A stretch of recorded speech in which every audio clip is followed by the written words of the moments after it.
आपला हा Valentine's day special episode आहे. तुमची फिल्म सुद्धा व्हॅलेंटाईन्सचा मुहूर्तावर येतेय असं आपण म्हणूयात.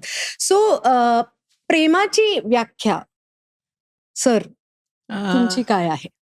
निरपेक्ष असावं. एकतर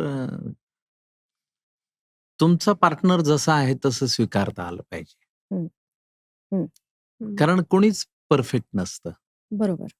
त्याला परफेक्ट करण्याच्या भानगडीत किंवा तिला परफेक्ट करण्याच्या भानगडीत पडण्यापेक्षा, हे आपलं असं आहे बुवा. या हं. पद्धतीनं स्वीकारता आलं, तर ते जास्त उत्तम. आणि आपल्याकडे पहा, आता ही व्हॅलेंटाईन अलीकडच्या काळामध्ये खूप आलं. हो. आधीच्या पिढीमध्ये कुठे व्हॅलेंटाईन होतं? हं. पण त्यांच्यात प्रेम नव्हतं का? होतं. ते फार साध्या पद्धतीनं व्यक्त व्हायचं. अगदी. एखादा गजरा आणला नवऱ्याने, की पुरायचं हां. ते तेवढं. डोकं दुखायला का? हं. बाम देऊ का लावून मग?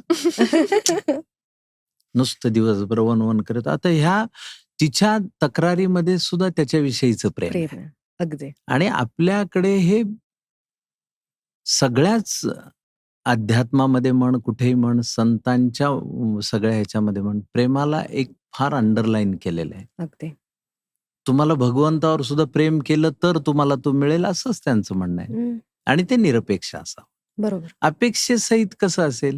हं. मग तिथे ते प्रेम हा शब्दच येत नाही. बरोबर. अगदी. म्हणजे मला काहीतरी ह्यांच्याकडनं पाहिजे की हिच्याकडनं पाहिजे, ह्यात काही मग प्रेम तो ही व्यवहार झाला. भानगड नाही. हं. तर त्यामुळे मला असं वाटतं की इतकं ते सरळ असावं आणि निरपेक्ष आहे तसं स्वीकारता आलं पाहिजे. हं.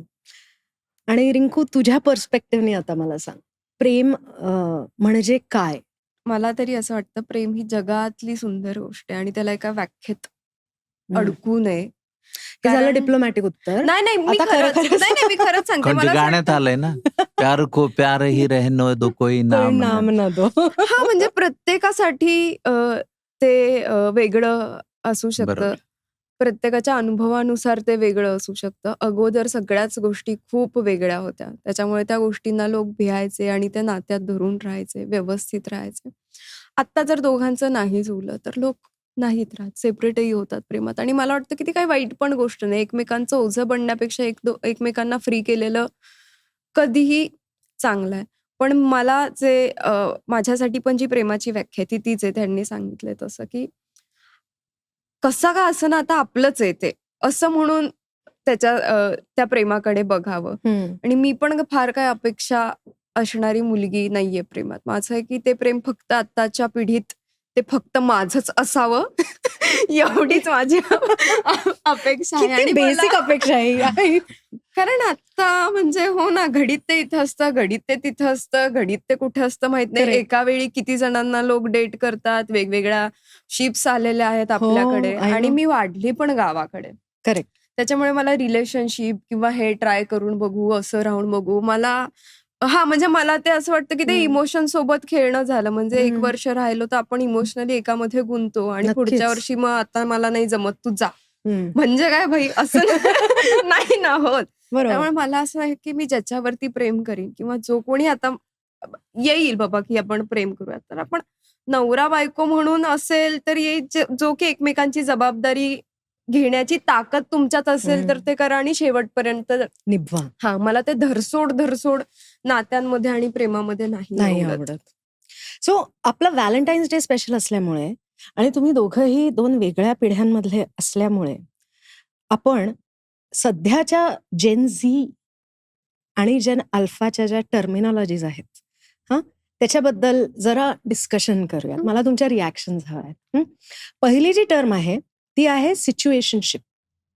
त्याचं डेफिनेशन असं आहे की नातं आहे पण त्याला नाव नाही. कमिटमेंट आहे पण भविष्याबद्दल स्पष्टता नाही. सो सिच्युएशनशिप बद्दल तुमची रिएक्शन काय? माझ्या कळण्यापलीकडचं आहे हे. सिच्युएशनच अवघड आहे माझी हे कळायला. ओके. रिंकू? ज्यांना झेपतं त्यांनी करावं. हं. मला नाही आवडत हे असं. नाही आवडत. कमिटमेंट आणि नात्याला नाव नाही मग येऊ. मग नातं काय आहे? मग नातंच कशाला ठेवायचं? करेक्ट. ओके. पुढचं आहे ब्रेड क्रम्बिंग. हां. ब्रेड क्रम्स म्हणजे माहितीये ना, पावाचे बारीक बारीक हां, कण म्हणजे ते सांडतात वाले ते. माहितीये. हा, तर त्याच्यावरून ही टर्म आली आहे ब्रेड क्रम्बिंग. की कधीतरी छोटा मेसेज, लाईक किंवा कॉल देऊन समोरच्याला आशा देणं, पण काहीच सिरियस ठेवायचं नाही. मला असं वाटतं की एवढ्या छोट्या गोष्टीवर आपण आशा कशी काय घेऊ शकतो? फक्त लाईक, कमेंट आणि हवे कॉल ते बॅक. जायला तर पाहिजे ना. हे हां. दोघंही सिरियस आहेत, पाठवणारा आणि वाचणारा पण. नाही तर गोळी तिसरीकडेच लागली म्हणजे. म्हणजे बोलल्याशिवाय किंवा ते वाईब चेंज झाल्याशिवाय तर हां. कळत नाही ना की काय आहे. लाईक तर आता किती करतात म्हणजे काय. नाही, पण असं असतं ना, मुझे ये भी चाहिए, मुझे वो भी चाहिए. मी याला पण थोडं आशा मला देऊन हे नाही ठेवते. कळणार. मला मी याला पण शी. याच्याशी पण जरा हे पाप करते. लगेगा उसको. ओके. नाही, पण ते देखण्या मुलींच्या बाबतीत ठीक आहे, देखण्या मुलांच्या बाबतीत ठीक आहे. आमचं म्हणजे ह्यात ह्याला कशाला बोलायला लावलंय? अशा सदरातले आहेत आम्ही.